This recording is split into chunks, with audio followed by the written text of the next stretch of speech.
नमस्कार मित्रांनो, आज जाणून घेऊया भारतीय राज्यघटनेतील कलम 7 आर्टिकल 7 म्हणजे नेमकं काय?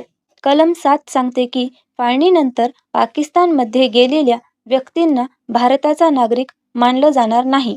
पण तिथे एक महत्त्वाचा अपवाद आहे.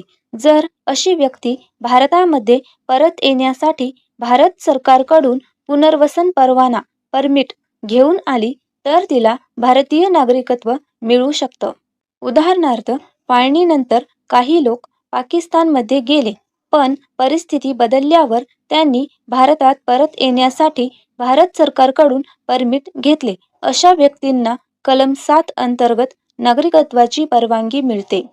परीक्षेसाठी लक्षात ठेवा.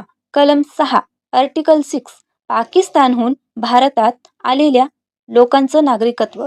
कलम 7 आर्टिकल 7 पाकिस्तानला गेले आणि परत आलेल्या लोकांचं नागरिकत्व. आणि कलम 8 परदेशात राहणाऱ्या भारतीयांचं नागरिकत्व. म्हणून कलम 7 हे फाळणीनंतरच्या स्थलांतरणाशी संबंधित एक अत्यंत महत्त्वाचं कलम आहे.